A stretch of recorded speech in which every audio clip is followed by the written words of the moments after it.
This is your boy coming to you live, TJ Hines, better known as Mr. Flipperhouse.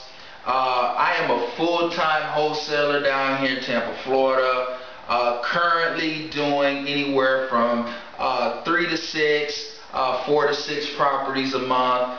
Just depends on how many medias of advertising I have going on at the time. But to get right into today's video, the topic at hand today is a question that is directed towards me, coming from newbie wholesalers who are on the verge of getting their first deal done. Okay, and the question is, if I don't have any money to put into escrow, can I still keep the deal alive?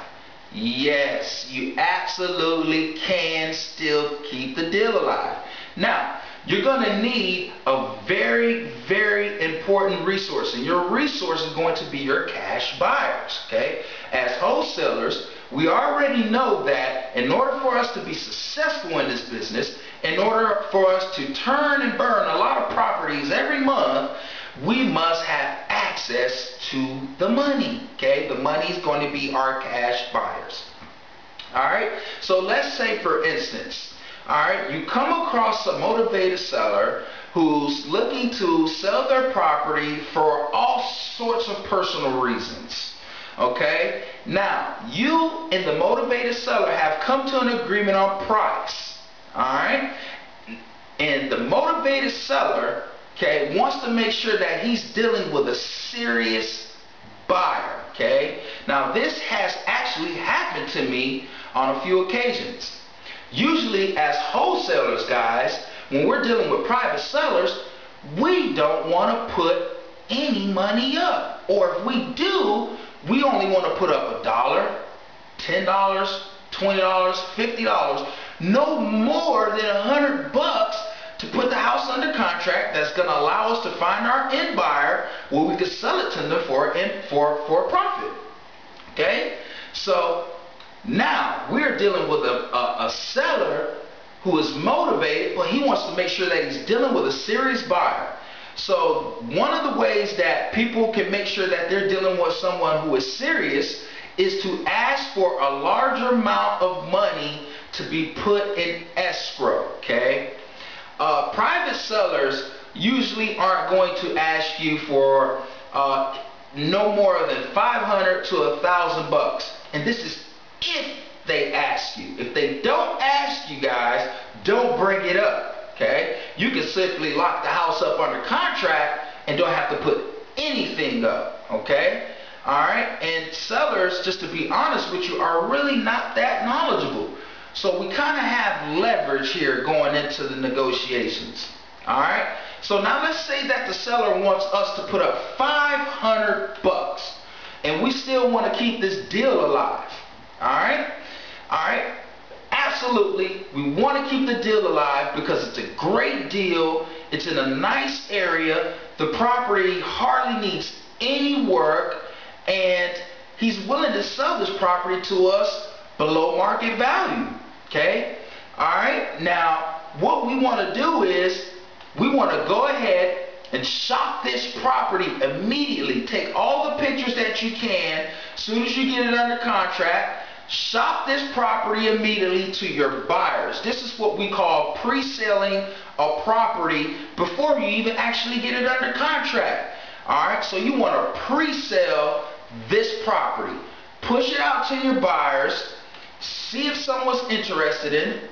And then once you get that one person who's interested in your property, tell them, hey, I need a $2,000 non-refundable deposit to be put in the escrow. Okay? Now, you'll end up refunding his money if you can't pass free and clear title.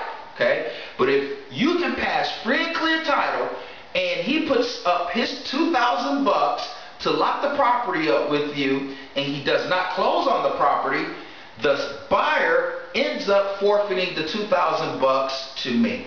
Okay?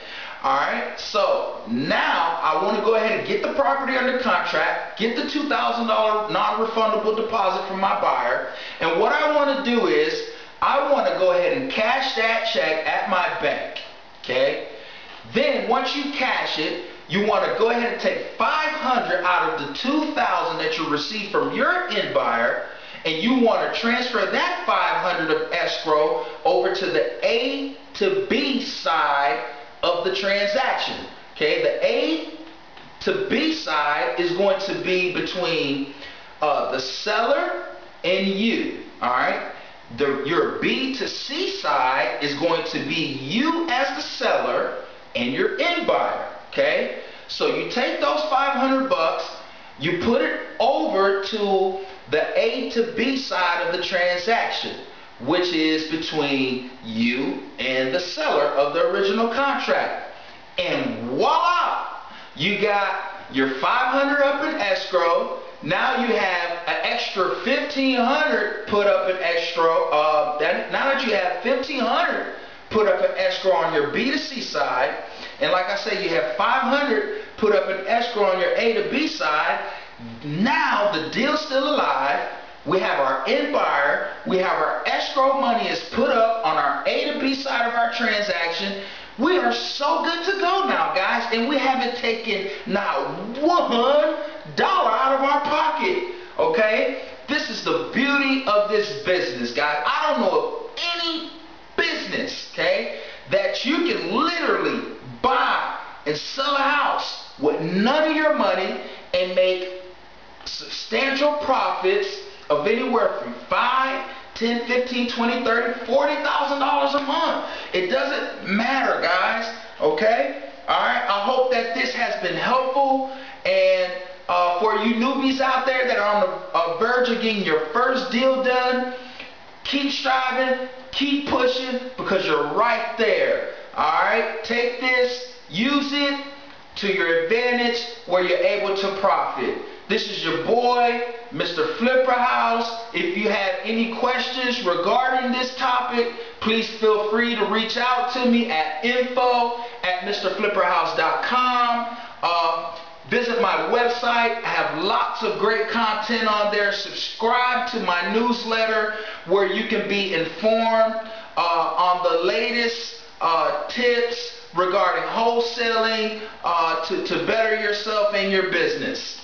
My website is mrflipperhouse.com, and that's Mr. without the period, MR, Flipper, FLIPPER.com. Let's go flip some houses. Peace.